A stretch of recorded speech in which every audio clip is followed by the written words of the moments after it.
to me, the joy of being a lawyer, if you look at it that way, is there's so many opportunities if you're open to it, to make movements and to make a difference. You're often, because of our legal skills, in a position to really make a difference if you're just open to it. And because the needs are overwhelming.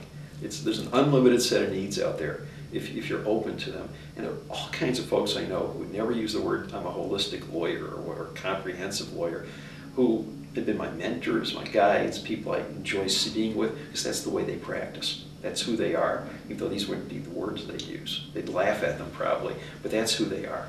They are people who care about people first, return their phone calls, treat people the way they'd want to be treated. The billable hour doesn't rule their lives, and they can be partners in big firms or solos. They just have the strength of character to be the person that they want to be and to set the example for their kids, and maybe the example their parents set for them in practice. So we're all over the place. There are a lot of really fine lawyers, and yet we emphasize sometimes the roadkill aspect. The broad concept of restorative justice, healing, holistic, they all fit in.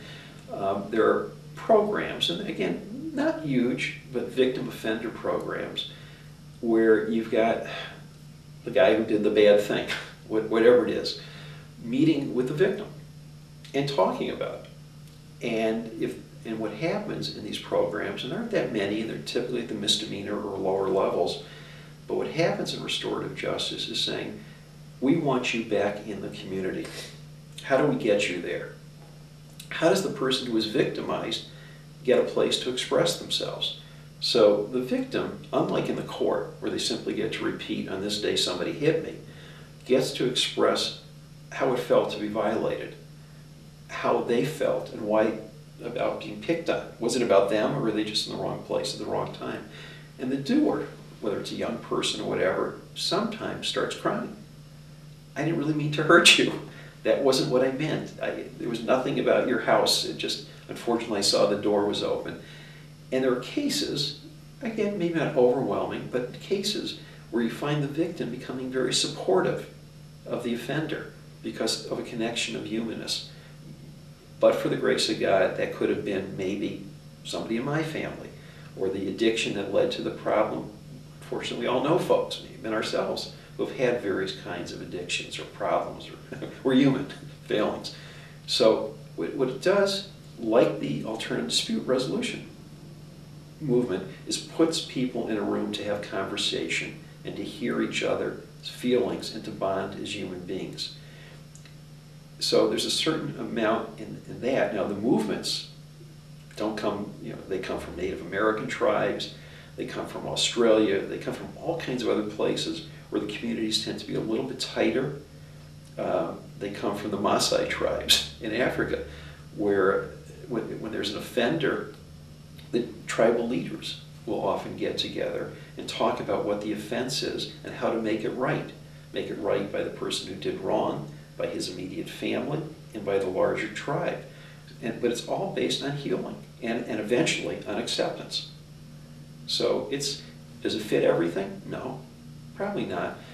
But in a country where we have more people in prison than any other country in the world, a higher percentage of folks in prisons at incredible costs, to not be thinking about how do we restore people to society, how do we let people feel good about themselves, how do we care about their families, how do we care about their children, it's just nuts. It's short term.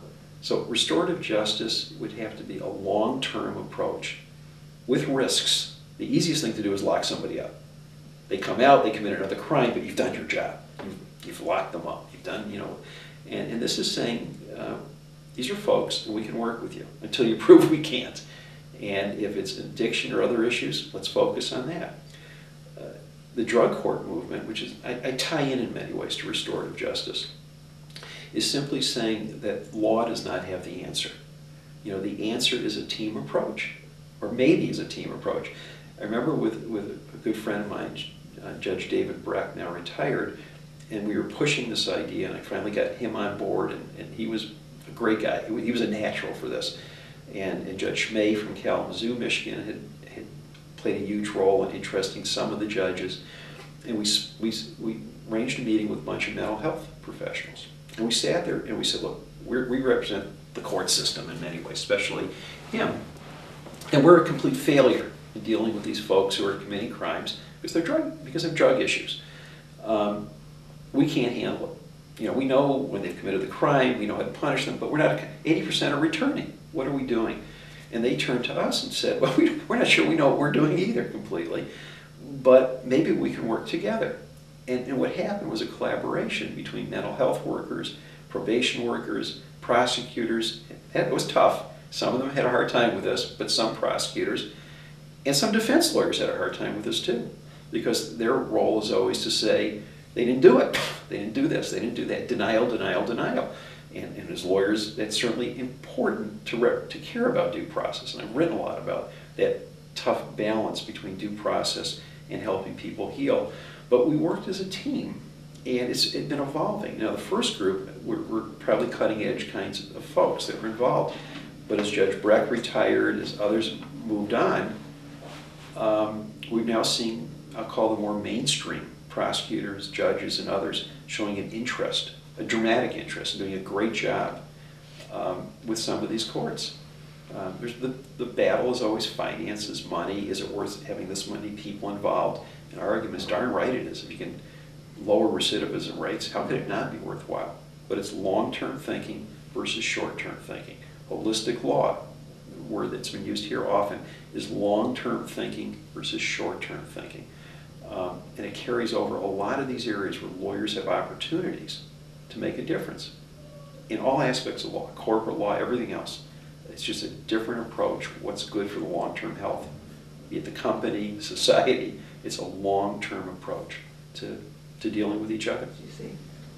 Well, I think the connection of all these movements, which somebody else has called the comprehensive law movement, is they are all about caring about individuals' health and not focusing on the short term, not focusing on blame, but focusing on how do we have a better future.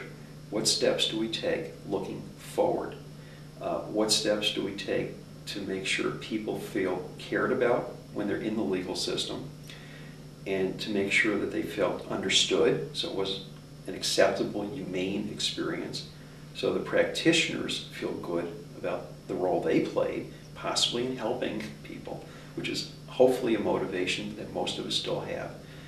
And it's about, in many ways, wholeness is a good word, comprehensive is a good word, preventative law is a good word, the treatment courts are a good word. They all say caring, love, empathy, understanding, patience, being yourself at your best, being good, maybe in many ways, or whatever the higher beliefs are. That's what it's all about, incorporating that into the practice of law, which is an awesome responsibility and privilege. I mean, the idea that people come to you and share with you their deepest problems and concerns is an opportunity to do good. And all these movements emphasize, can we do good?